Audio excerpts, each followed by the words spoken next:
Hello, everyone. It's Sunday once again, and welcome to another episode of Ask the Drummer. It's now 2 p.m. or just 1 minute after 2 in the UK, and we're now on British summertime, which means in Manila it's 9 o'clock in the evening, which is better for all our Filipino friends because at least now you don't have to stay up very, very late. So it's 9 o'clock there. And in Chicago, it's 8 in the morning, where our dear friend Roel Marasigan lives. And he is a big fan of our drummer guest today. And so this one's for you, Roel. So I'm actually really, really excited about today's guest because I've been wanting to sort of like have him on Ask the Drummer since day one. And finally, he's here. So, my dear friends, please welcome the gorgeous monk drummer, Paul Kehoe. Yay! Hello, Paul. Good afternoon, everybody. How are you? I'm all right. I'm all right. Not bad. It's Yeah, nice and sunny, so yeah.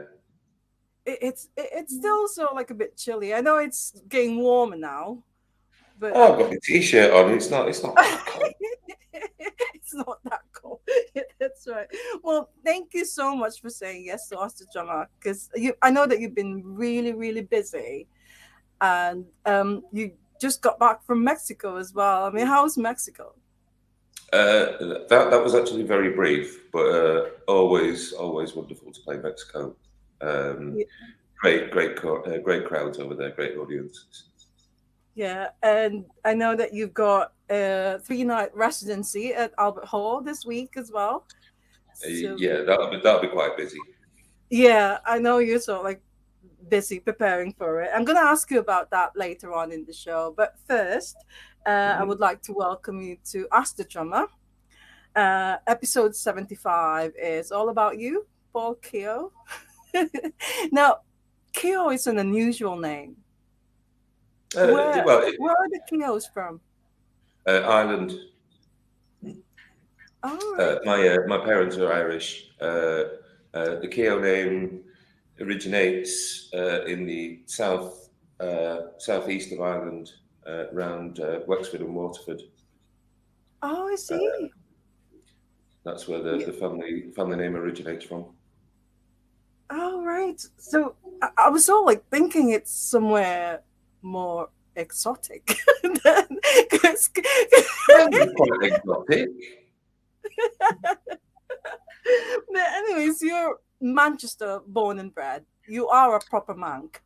Yes, I am Yeah. Even though legit you're born Poland. in Manchester. Yeah.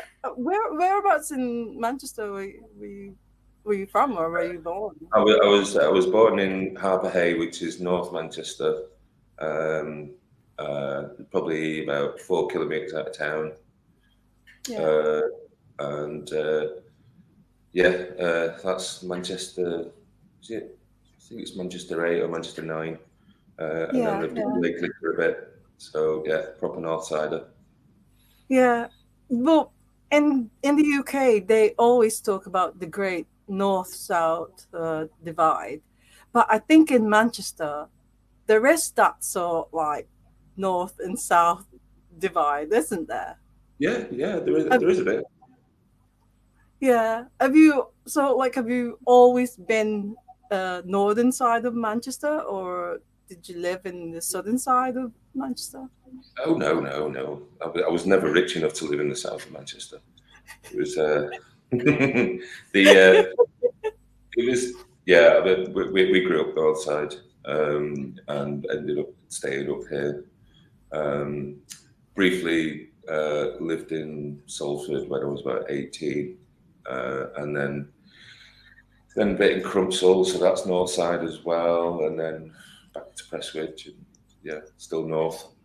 Yeah, yeah. Well, that's good. Well, what was Manchester like when you were growing up? You're Manchester. You're part of Manchester. Uh, well, I was I grew up through the 70s and 80s, and it was a very different place to what it is now. I mean, the regeneration that's gone on around here, especially over the last 10 years, has been incredible. But it was very grey, um, and yeah, we lived in a little terraced house um, with a backyard, no garden or anything like that. Um, yeah, we didn't have a lot of money. Mum was a nurse. Dad worked in a factory. Yeah. Um, yeah, yeah. Just used to just knock about on the street playing football. Yeah. But music wise, though, that was the most exciting time, I think. It's like the 70s and the 80s. Mm. That was when Manchester became sort of like the music capital of the world, isn't it? Yeah, I mean, I was a little bit younger than some of my work colleagues, shall we say. But it was a fantastic time to grow up, music-wise. You know, quite a musical family, really into music, but they're more into sort of like American country music, whereas I wasn't. It was not really my thing. But luckily, the radio saved me, and yeah, just sort of. I remember hearing ska bursting through the radio when I was like 8 years old, and just Yeah. absolutely capturing me. And that sort of started my love affair with what would end up becoming the alternative scene, or and Yeah. got opened the door to punk, and then new wave, and then post punk, and everything else that followed. So it's good times. Yeah. Well, I mean, especially in the 80s. I mean, for us in the Philippines, um, you know, like me personally, when I was a teenager, I've always wanted to sort of like wanted to be here in Manchester. I was so fascinated because of the Smiths Mm. and New Order, Joy Division as well. But you actually lived here and you so like experienced all that. So yeah, were you sort of like a big fan of these bands as well? And did you ever sort of like go and see them when you were when you were young? I was just a little late to see, like, the Smiths, or even the Chameleons, New Order. Um, I mean, they were playing at the Hacienda or whatever when I was about 17, 18 years old, but I couldn't afford to go there. But I'd still, there were still many other venues in Manchester, um, gigs to see. That we'd have venues like the International, the Ancestral One, Yeah, the Ancestral Two. I'd see bands like the Railway Children or James. I saw James quite a few yeah, times, yeah, um, and yeah, the plethora of gigs on offer at Manchester was just the gig calendar was full all of the time. If you wanted to, you could go out wow, any night of the week to see pretty much any of them. yeah. Well, have you always been into drums, or what got you into drumming? My uncle, my uncle Joe, my mum's youngest brother, he was a drummer as well, and I remember being in school and talking to my mate Alan, who's in the same form, and we were both like mad, passionate music guys, and decided we'd set up a band. So he said he'd be the singer, so I went, well, I'll just get some drums off my uncle, and I'll be the drummer, and we can get all the other things, and that's basically how it started. Oh, right. And did you go for proper lessons, or did you just ask your uncle to sort of like teach you the basics, or how Uh, did I, you pretty, I learn? pretty much taught myself. He gave me one lesson on how to hold the drumsticks, and that was basically it. And then I'd just sit with my on my kit and figure stuff out. I played Billie Jean by Michael Jackson for 6 months, and did that over and over again. That straight 4/4 groove taught me Yeah. pretty much everything. Wow. It's Billie Jean. I mean, I was sort of like thinking with all these Manchester bands that you could get your inspiration from. Actually, sort of like thinking, why Billie Jean? I was about 12 at the time, so I hadn't quite sort of grown into the full on alternative culture. I mean, there was so much music on available at that sort of time. Yeah, Even like Duran Duran in Japan and Simple Minds and U2. Um, that was the stuff on like on the radios and stuff, and that would be the sort of stuff I would go in and get I get a 12-inch record a week, and yeah, or an album or something, and then sort of learn that, or I'd borrow records off my cousin, who was a few years older than me, and he was the one that had like the Smiths records and New Order and oh stuff like wow. that.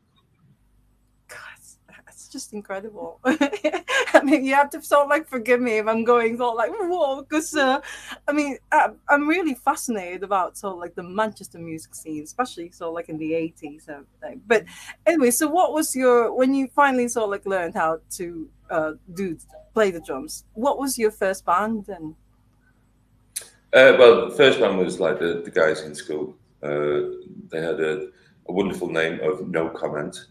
Uh, um, we didn't even have cover versions. We wrote our own songs, and oh uh, the first gig we played was the day that we left school, like a leavers do a little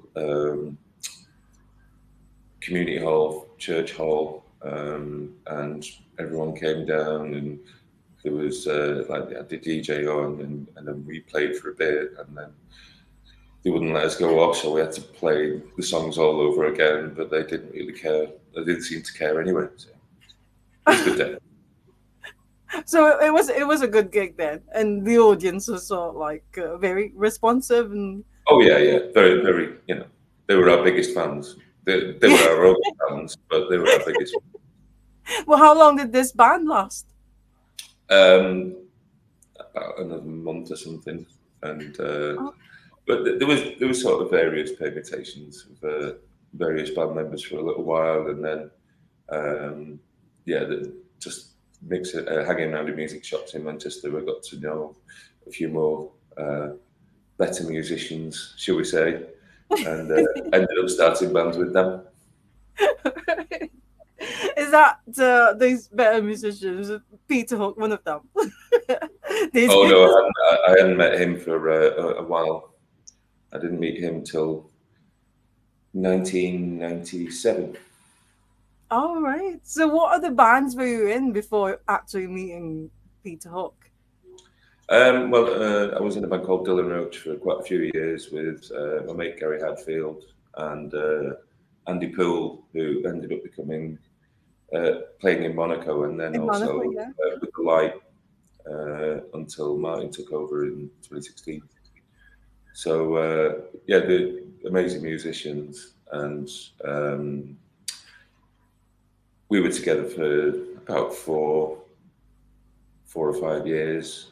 Um, but we had this sort of arrogant attitude of, if someone wanted to sign us, they'd come and sign us because we just thought we were that good that we didn't have to send demos out or anything. So yeah, nobody signed us, Yeah. and Well, well, I went to so like last was it Friday? Yeah, Friday night. I went to see a certain Ratio doing their Q&A for the new album.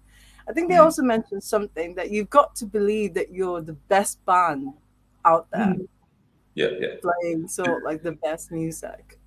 There's there's definitely, well, especially at that age, there's definitely an air of arrogance and you know, screw the world, we'll just do it our way, which can work in some respects, but is also counterproductive as well if nobody actually knows who you are. But it Yeah, was, we had great fun. We learnt all about our instruments during that time and how to play all these different types of music. You know, there was so much going on. Even Yeah. American alternative uh, culture was quite strong with us as well because of just where we were in Manchester. It wasn't just Manchester music. We had access to everyone, music from everywhere filtered Yeah. into us. Even like the stuff like Jane's Addiction, Fugazi, Big Black, quite sort of noisy American stuff. Yeah. Um, and then I was a friend of mine was working with Mark Burgess from the Chameleons, who we were both like huge fans of, and they needed a drummer. So my name was put forward, and then suddenly one day there was a knock at the front door, and went there and looked through the window, and there's Mark Burgess. Like, what the hell's he doing at my house? Um, Open the door and like, hello, Mark, and he says, give me a CD. He says, there you go, learn that. Uh, and that, I got an audition to do that, and then got the job. And this is for Mark Burgess' original, or is it Uh, just him? it, Is it it with was him. Ives It, and it, Ives it on was guitar? it was a project he was doing with Eve Altana. They were Oh, signed Eve. to Sorry. Yeah. Sorry about that. Yeah, it's Eve. Yeah. yeah. Yeah. So Mark and Eve had written this album called Paradigm, which was sort of post Chameleons, post Sons of God, all original music, and it sounded fantastic. I love that record. So that's where my association with Mark really sort of kicked in. I'd met him a few years before, and um, then suddenly ended up in a band with the guy, which was brilliant as far as I was concerned. Well, you're also a big fan of John Lever as well and the Yeah, Chameleons, aren't you? Yeah. yeah. So that must John have was a been, fantastic drummer. yeah, yeah. As a, I mean that must have been sort of like an amazing sort of like experience for you to actually sort of like play drums for Mark Burgess. Yeah, I've been a fan of the Chameleons since I was like 14 years old. So but this is like nearly 10 years later, and then I'm in a band with the guy, Yeah, and I'd been to see uh, the Sun and the Moon. Saw the Sun and the Moon gig at the Ritz. I think that was 1989, 88. I think it was wow. 88. Um, and that was like one of my first like proper gigs, and Yeah, had an absolutely incredible time. And so yeah, when we started working together in about '94, did some UK shows, um, the occasional radio thing, and we also did a tour in Germany and Holland in '95. yeah. So uh, that sort of kept me busy for a bit, and it Wow. was a great learning experience. Mark's a great singer, and Oh Eve yes, yes. He was a fantastic songwriter and musician in his own right, and he was very very specific in how he wanted everything presented and everything played. So it Yeah, was a case of do as you're told and don't sort of stray too far out of what you've done. But it was correct because that was what was correct for the song. yeah, yeah. Well, So Mark it made me Burgess. appreciate how you like interpret a song with a drum kit instead of just thrashing around making a lot of racket. Yeah, yeah. Well, Mark Burgess and the Chameleons, they're also massive in the Philippines. There's so many Filipinos who are big fans of Mark Burgess.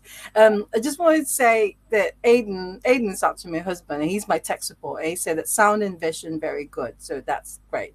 And Monty Mendigoria, he just said, "Hi, Paul," and Monty's in the Philippines. And like I said, it's only 9 o'clock or 9:30 in the Philippines, so it's an early one. Thank you for joining us, Monty. So you met Mark Burgess and you've done this sort of like album with him. Uh, that was before you joined, or were you already sort of like introduced to Peter Hook at the time, or No, that well, it was before, I got a phone call off the guy that ran Dead Gut Records, the guy called Steve Harrison, and he was managing Monaco. And apparently, they were sat in the office one day going like, "Okay, well, Monaco album's about to come out. We need a band." And two of the guys in the office suggested that I play drums for it. So he calls me up one day and says, "Hi, Paul." It's like, "Hi, Steve. Why are you calling me? What have I done?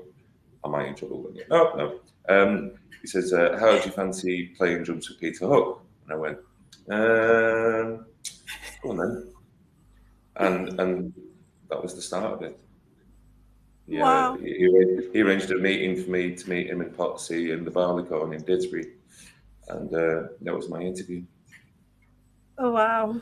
Well, before was it before? No, Monaco is after Revenge, right? Yeah, yeah. Yeah, Revenge was what was it, 88, 89, yeah. 90. Did you Potsy also was in play? Revenge. Did you I play wasn't in drums Revenge. in Revenge? Oh, so it's No, only in Monaco that. Yeah, yeah, yeah, yeah. Well, yeah. That's when I started. that's where you started. Well, I remember I love Monaco, and at Shine On in 2021, Mm. in 2021, it Yeah. became it became like the anthem that weekend. I All think right. 2021 Shine On was everywhere I went, the pub playing it, going back to the chalet, you hear people sort of like playing it in there in the other chalets, and then you played it live. Mm. Was it the first time that you actually played What Do You Want From Me?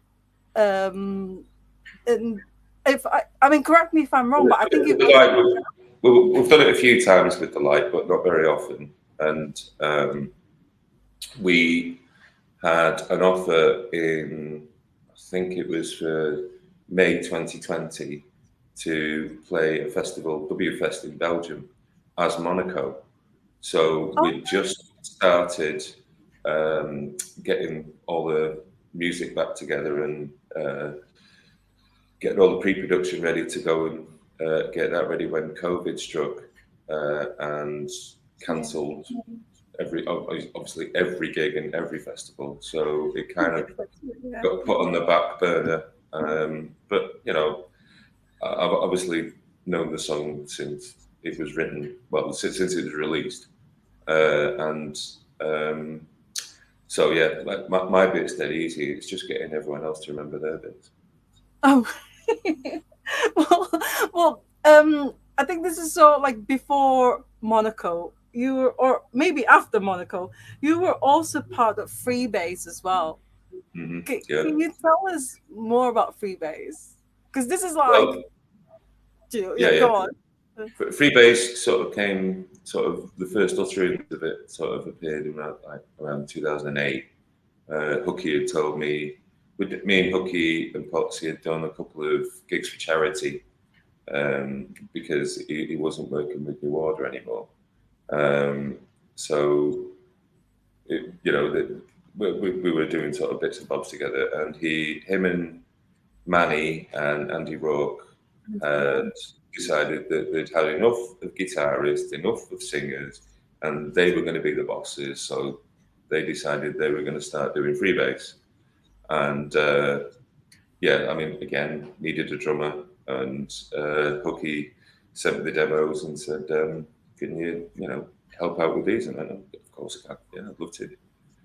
So he got me into a studio in Stockport. I think it was Moulin Rouge, and uh, yeah, he says, you know, we'll give it like 2 or 3 days, and you know, we'll sort out like a fee for you for this, that, and the other.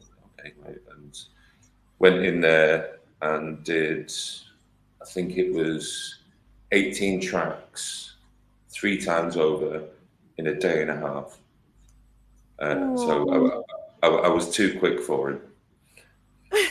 Wow.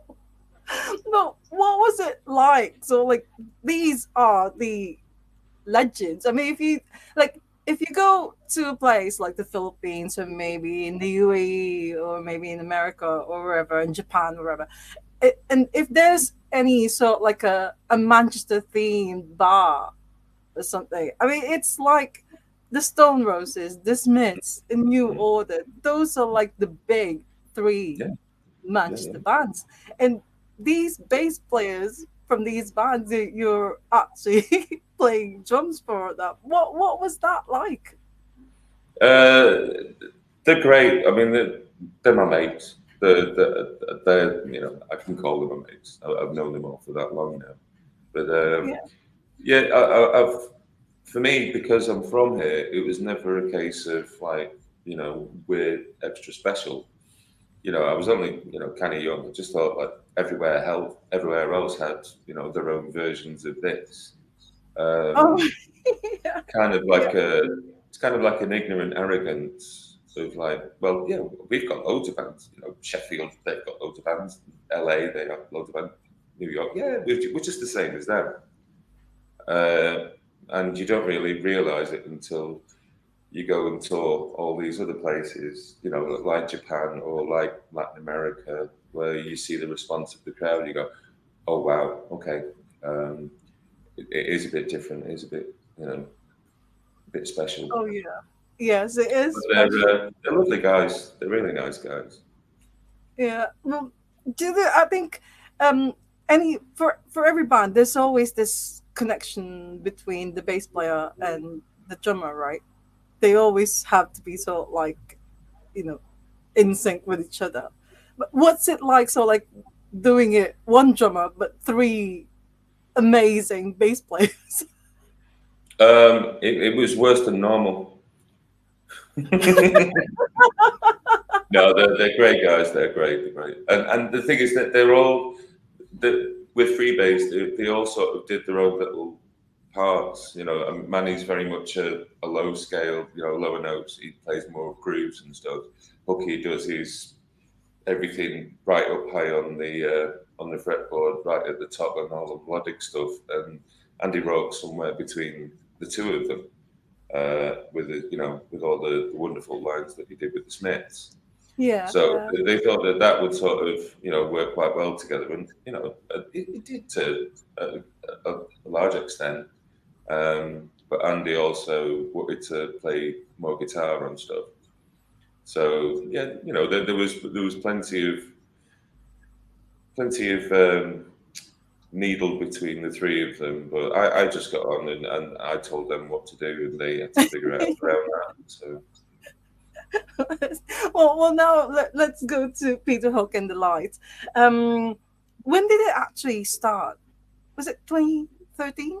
2010. It was only supposed to be one gig. We Right?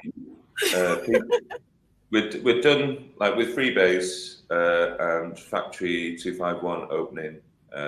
We'd played the opening night a selection of like Freebase songs, Joy Division, and um, yeah, we just did that as an opening night. And then he got the idea that it was 30th anniversary of Ian's passing. So to celebrate his life and his work, he decided that we'd do Unknown Pleasures at Factory. And we're like, okay, that sounds like a fun thing to do. Yeah. And put it on sale, and it sold out in 6 minutes. So Wow. we went, okay, well, we best put on another night, and then that one sold out like dead quickly as well. And then promoters and festival people and got wind of what we were doing, and then suddenly there was more gig offers coming in, and more and more and more, and you know, 6 months later we were in Australia and New Zealand touring over there. God. So Well, it kind of escalated rather quickly. yeah. Well, I remember reading an article. I think it was on Classic Pop magazine that it's actually Rowetta who encouraged or sort of like urged or inspired Peter Hook to continue doing um, the Joy Division songs. Well, Is that it, correct? it was more about the singer, the role of a singer. Rowetta was absolutely brilliant and spot on as well. Um, because he initially he was a bit nervous about doing the vocal duties. I mean, he obviously sang with Monaco and New Order and Joy Yeah. Division. Um, but he seemed at the beginning he was a little reticent to take on the role himself.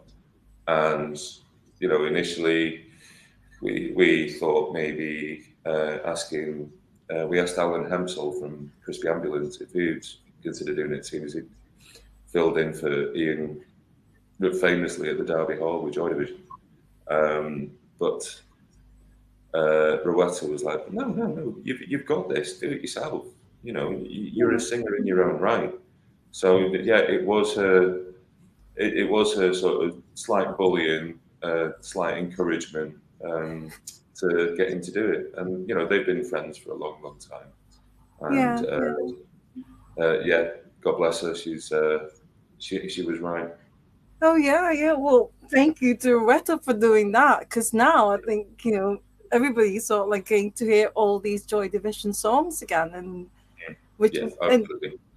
and I think Peter Hook's voice is very similar to Ian Curtis's voice anyway. So I think he's sort of like the perfect person to sort of like do it. Yeah, his voice is very baritone, so it does fit that sort of frequency range. Yeah, And he was very nervous at the beginning, and he still gets nervous now, even though he's got a lot of practice at doing it, and he has got a lot better. yeah, Um, yeah. but yeah, a lot of it, especially early doors, a lot of he was very nervous, which it affected his sort of performance a bit. Because it mattered to him. It really, Of he course, yeah. absolutely adores this music and wanted it. He wanted it back with the fans. He wanted to give it back to the fans. Yeah, because I mean, there's quite a lot of young people going to Peter Hook and the Light gigs as well. Mm. It's not just sort of like the old sort of like fans of Joy Division. Yeah, I yeah. think, Well, yeah, you get older fans taking their kids.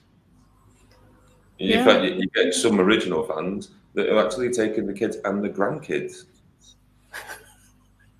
So you'll get like an 18-year-old with a 30, 40-year-old yeah. parent and a 60-odd-year-old It's six. grandparent, all at the same show, which is really really sweet. It's really sweet.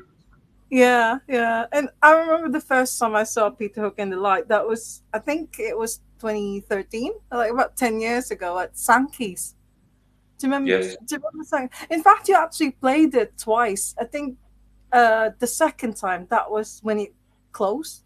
Wait, closed down. yeah, that wouldn't surprise me. Yeah, Yeah, yeah, yeah. I can't believe it was actually like that.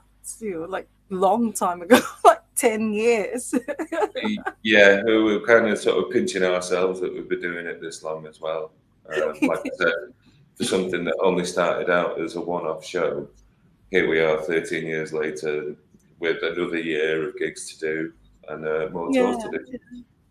And I also I remember seeing you in Liverpool as well at the Arts Club. I think it was like 2014 or something like that. But yeah, they all these gigs are so amazing. But one particular one that I really enjoyed the most is this one, which is in, oh, I don't know if you can see it properly, but it's in 2016. It's at the Manchester Apollo. Yeah, It was just not like the 60th, and then soon after the gig, they got this sort of like live album. So, like, yeah, yeah. It was basically recorded as we were doing it, and they had a big stack of all the sleeves and everything ready to go with all these machines, and they were literally sort of throwing them into the covers and getting them out to the fans. And it was that was a really I thought it was a really interesting way of celebrating the gig and also the music and giving the fans a memento of the night that they've just had. yeah, Um, yeah, for us to play the Apollo, legendary Manchester venue, Joy Division play with the Buzzcocks there. Um, Motorhead would play there every year, Stranglers would play there every year. Uh, Absolutely wonderful, famous, magnificent venue, and to do that at that stage for us was like a huge, huge thing. I mean, it still is whenever we do it. But even like that, within the space of 6 years, we'd gone from playing to a few hundred people at factory to playing to 3,500 people at the Apollo was wooden. Yeah, it was wonderful. Yeah. And now you're playing to like thousands and thousands of people. So like festivals and things, and you've done it all over the world as well. Yeah. Not just in the UK. So, what's your sort of like favorite country to play in? Do you have any particular favorite place? Uh, you can't really have a favorite because that's just mean to the other places. Well, I suppose, yeah, I suppose The, so. we have wonderful audiences wherever we go. We've been to, I mean, we've been to UK, we've been to America, we've been to Japan, but we've played stranger places like Russia, China, even one gig in Ulaanbaatar in Mongolia. Really? Yeah, Good. we did a festival there a few years back, and we were there thinking, this is going to be strange. Will anybody know what Joy Division is or New Order? And we get there, and there was a good few thousand people there in, you know, this wonderful, strange place in Ulaanbaatar, which is the capital of Mongolia, and the it's strange to be in what you perceive as like some sort of city, but then you drive out of it maybe a few kilometers, and then the roads just disappear, and that's it. There's just wilderness, Oh which my you kind of don't, that's kind of a an education from someone who can just jump on the motorway and go to the other side of the country in half an hour. But that there, you'd need a 4x4 or camels. God. Oh God. That must have been so like a brilliant Very strange. experience. Yeah. Have you Yeah. ever been to the Philippines? Or maybe not. No. No, there was a possibility one time, but it didn't quite happen. One of my mates from high school is from the Philippines. Simon. He now works in California. Um, but yeah, we never made it there, Yeah. unfortunately. I Maybe know. one day. Yeah, hopefully one day, because you do have lots of fans there, and I bet whenever you go, like especially in America, you Mm. you you probably meet quite a lot of Filipino fans. So like after the gigs there in Yeah. America and stuff. Yeah. So hopefully, fingers crossed. Any sort of like promoters out there in the Philippines, make sure like, they can contact you Give us a and get shout. Give us a shout. We'll do it. yeah, yeah. Well, on Discogs, your entry on Discogs there is someone called Coral, Porl, Oh yeah. Kehoe. Is that you as well? I'm not sure about that one. I know I have one mate that calls me Paul, Porl that way. Two actually. Um, yeah, maybe I don't know. I'll have to check that one. Yeah, because there's like quite a few names that attach to Paul Kehoe, and it's playing drums for someone called Strat Barrett. Yes. Yeah. And I looked him up, and there's not really that many sort of much information about Strat Barrett, but it says on his Bandcamp that he's from Manchester, so I'm sort of like assuming if Yeah. he's He's, from he's Manchester. an old he's an old mate from college. A strange artist, a lovely guy. He played in a band with me in Potsy called Ram for a little while, and he did uh, like his own project as well. And I did a few bits of content that for him. Oh, right, so that is you then, the Porl. Yes, that was Oh, that was. There you go. There's one of the mates that spells it that way. And also, you mentioned David Potts. So you played drums on a like solo album or Yeah, singles. Yeah, yeah, yeah. It's good. You're like a very tight knit family. Like David Potts, you, Peter Hook, and, yeah. Andy Paul Well, as well. once you kind of get to know a few of the musicians, you kind of end up getting the same phone calls with the same musicians. Going, could you help me out doing this? And like, are you available to do that? So it's like I said, like what I said before about Freebase with like Manny and Andy Rowe, as in that they're my mates. They are. I saw I saw Manny at Bucky's 25th anniversary meal uh, just in December of last year, and I've not seen him for a while, but it was really good to see him again and see Yeah, him because they've had a few health issues between the two of them, so it's nice to see them and catch up with them and give them a hug. yeah. Well, I remember when I went the last time I saw you outside Gulliver's. I mentioned this to you because I've just been to Band on the Wall to see Yeah. Dream Syndicate, and Manny was there. And Mm. it was just so like it was so nice, really lovely. And I was so like saying to a friend of mine, "This is what Manchester is like." Because you go out, you go to a gig, and you actually meet all these legends afterwards. Yeah, they still go to gigs as well. Yeah. And you are very supportive of the Manchester music scene as well, because you go to a lot of gigs, don't you? Yeah, well, I'm very, very fortunate to have very, very good friends around Manchester that will invite me to shows and hit me up about shows and say, check these guys out. Come to this, come to that. So I do get spoiled, Yeah, which is yeah. great. Keep doing that, guys. More gigs, more gigs. More gigs, yes, yeah. And I mean, again, I told you that I went to the ACR event last Friday, and they got asked there. So I want to ask you, who would you recommend, um, amongst the Manchester bands? Who do you think we should go and see right Oh, now? God, it's like where do I start and who do I offend if I leave out? Well, I mean, there's oh, crikey. Last night there was Dave Vega.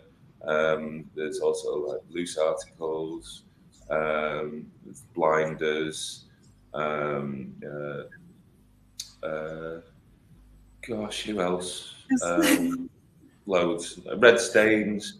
Um, uh, who else? Who else? But yeah. Just racking my brain now. Yeah, But there's too it is really exciting. The Manchester music scene at the moment is very, very exciting because many. all of these bands, coming from Manchester and stuff. I think I don't know, I don't know about you, but I think it is true that it gives them an advantage if you say they're a Manchester band. It's Would you kind of a agree? double-edged sword. It's kind of a double-edged sword because I mean, obviously, with the legacy of Manchester music and the heritage of it all, you're the kind of competing against that. And I remember getting stick when we started the line from younger musicians saying like, stop playing this old stuff. We can't compete with it. And my response was, well, be better. It'd be different. Don't try and do the same old thing. Make your own personality come through in your Yeah. music. Make your own sound. That's what those guys did in the first place. Um, and a lot of them. For me, it was like bring it on, bring it on. I don't want to. I'd never want to sort of quash their enthusiasm or even their arrogance because they need that. They need that as part of the music. They need it as part of the personality. It's got to come through in what we do, and they can't just be kowtowed by us old guys playing all the old stuff. I love new music. It's vital for this city. It's vital for everyone. Yeah. Martin Moscrop from ACR is a big, massive supporter of new band. Um, the more the merrier, the better Yeah. for everyone. Yeah. Well, Donald Johnson also. I mean, when he like you said that Love you have to Donald, see love Donald. that you have to see lines and Narcissus and Cold War Yeah, Springs. I was like, yes, yeah, yeah, you've got to go out there and like see them play live and yeah. you know, yeah. Well, what can I say? I mean, when you say like something like old guys, like you don't seem to be that old. I mean, you're not as old as Peter Hook, for that I'm matter. not as old as Bucky. He's about 15 years older than I am. So, doing maths out of that. So, but, I've been going to gigs for a few decades now. So I have, I'm not exactly a youngster. No, no. Well, before I ask you about the residency at Albert Hall, and these are sort of like the drumming questions I always ask. When you play the drums, do you twirl? No. Do you do any I'd tricks? drop it. I would drop it. I'd lose it. And I drop sticks enough as it is. I don't need to encourage the situation. So you I don't can't do really do any. it properly anyway. I just do the cheap one where you stick it between your fingers and you wiggle it out. It looks like it's going there. Well, do you have any drumming heroes? Oh gosh, yeah. Uh, the very, very obvious one is John Bonham. I think he really blew my mind as to how you hit a drum, and just his technique was just incredible. But I also liked um, the stranger ones, like John Lever.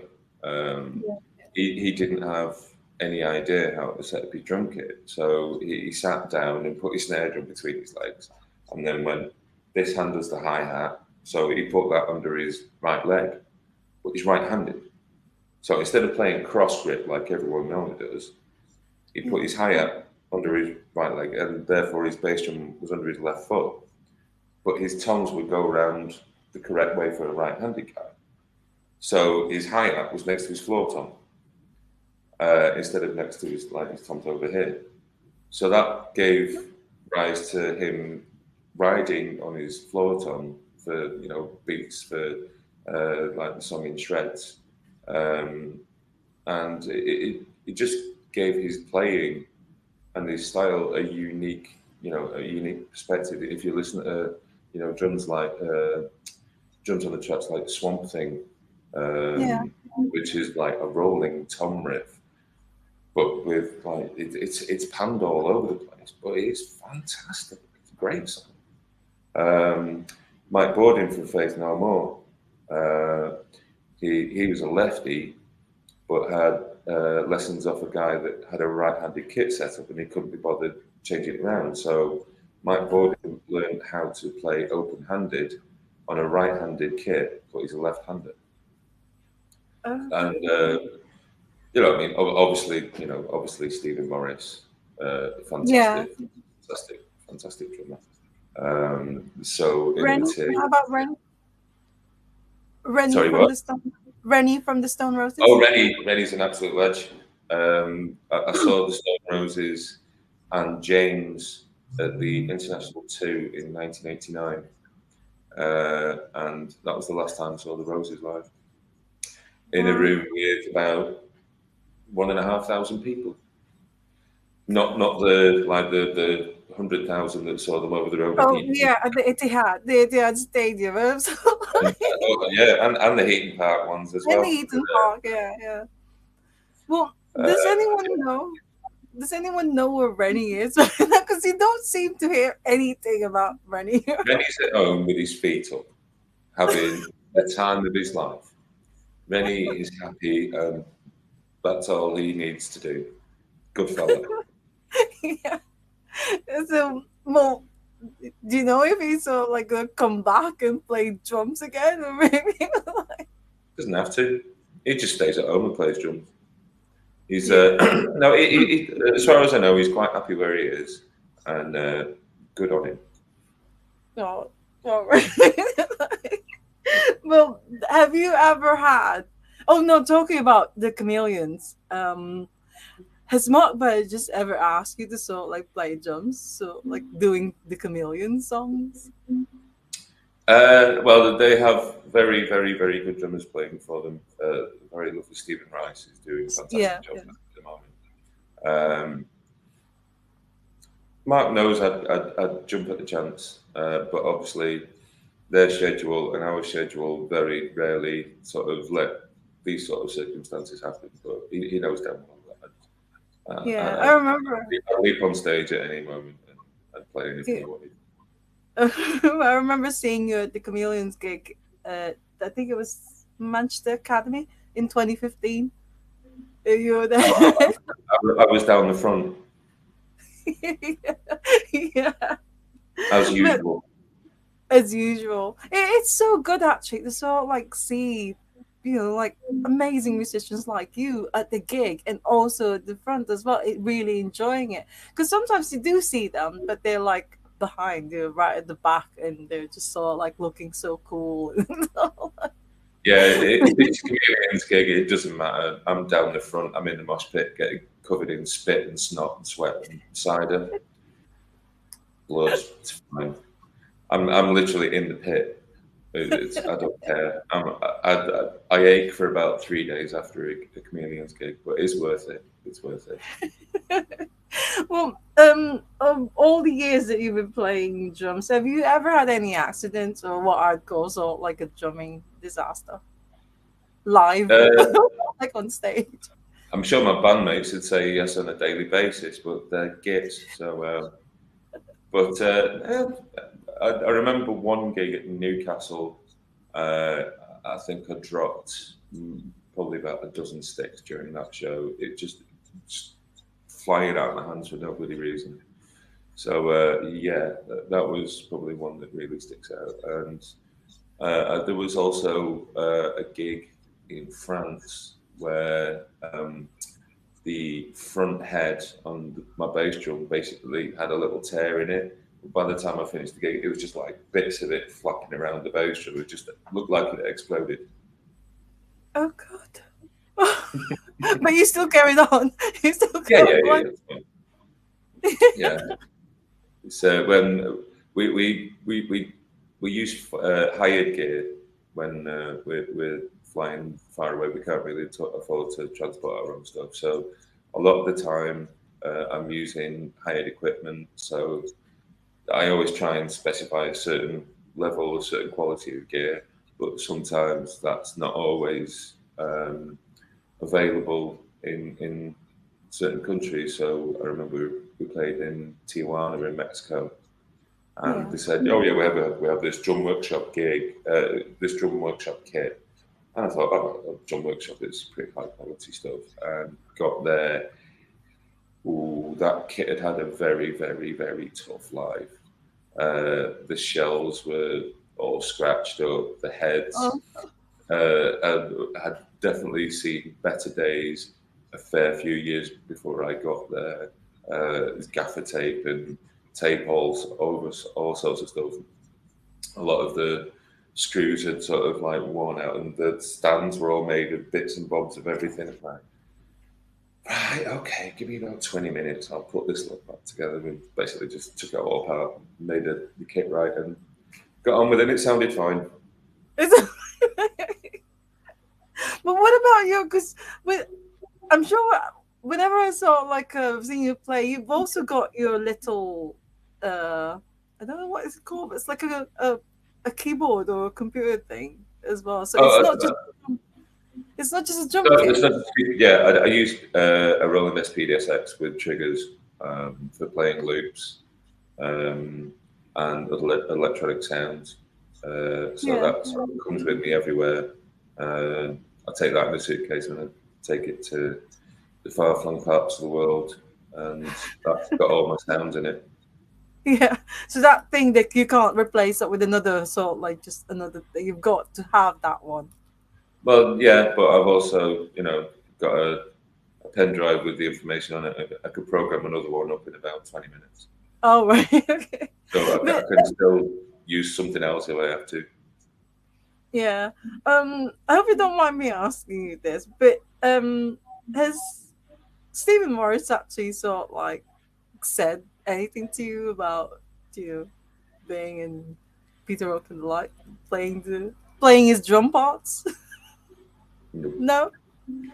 Oh, Uh, but I only met him once, and that was Reading '98, and it was because we were playing the same stage on the same day. We were playing with Monaco and New Order were on the same stage, and I think he was just a bit weirded out by me sort of speaking to him, so we didn't really say much to each other, unfortunately. But I, I think he's a magnificent musician, and yeah. I've heard lots of lovely stories about his sense of humour and the way he is as a person. So I have absolutely no issues with that gentleman at all. Oh, that's good. Well, I've got one more drumming sort of like question. So, have you got any advice for sort of like aspiring drummers? Uh, Play guitar.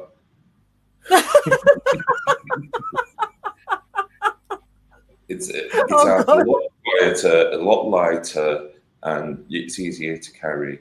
Drums are loud, noisy, impractical, expensive. Um,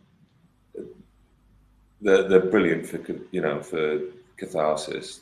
They're great if you're in a mood and you've got a drum kit, that will sort your anger issues out quite quickly. Um, but no, if you really want to play drums, and get a good teacher, and if you're passionate about it, if you're passionate about it, absolutely give it 110%, and it will give you great rewards back. If you're not Yeah. really into it, don't do that to your life. Uh, Pick something you're really interested in and really passionate about.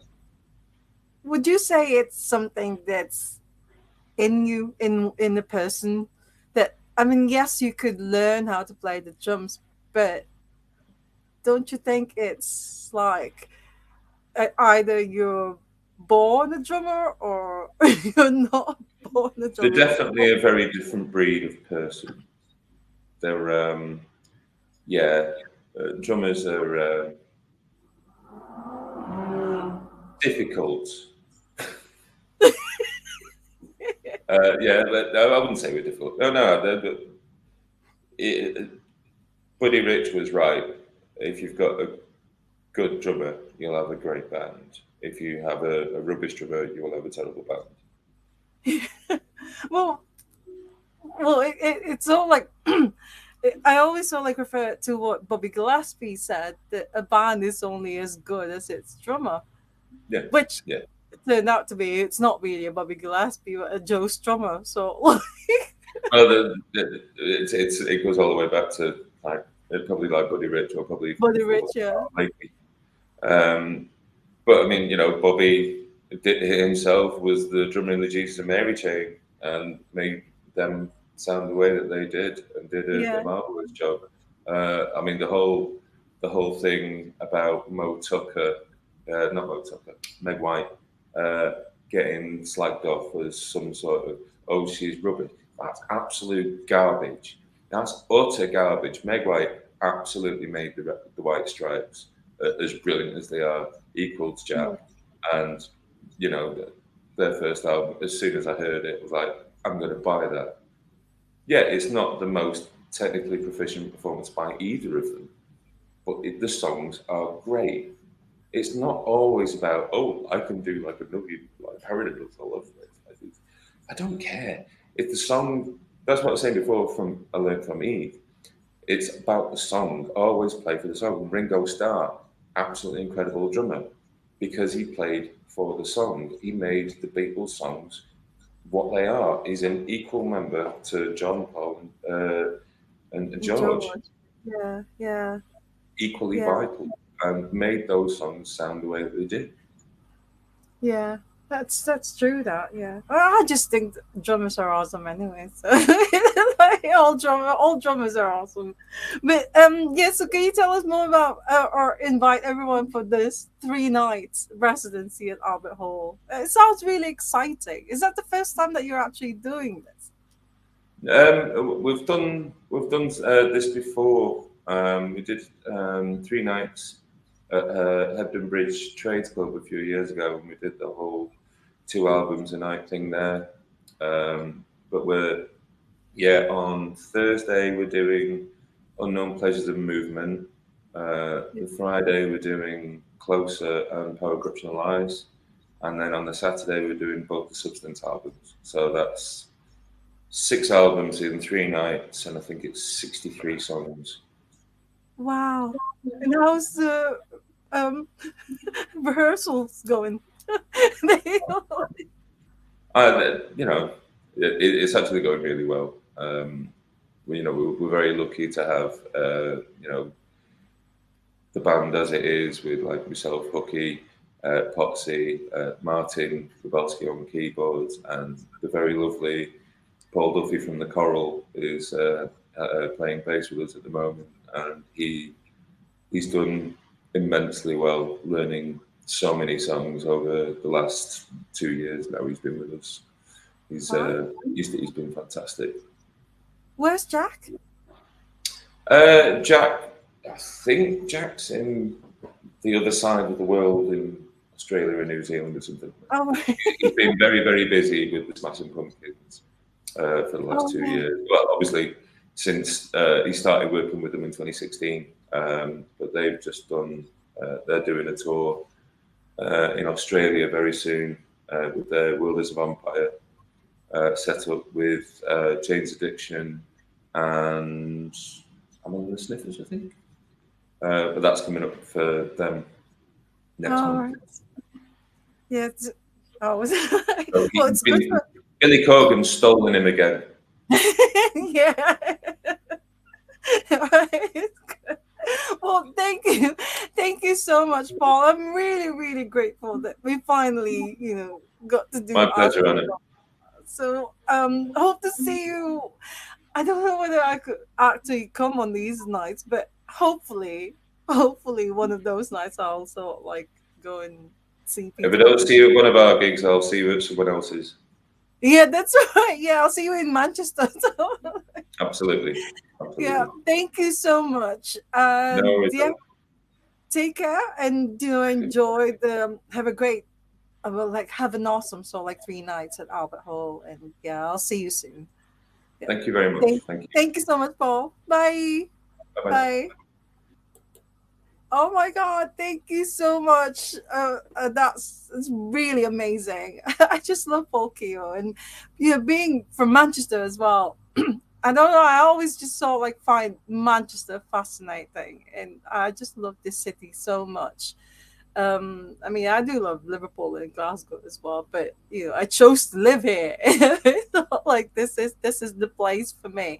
But anyways, thank you all so much, and for everyone who joined this live, and please do enjoy the rest of your weekend, and please do keep an eye out for next week's guest announcement post. It's gonna be.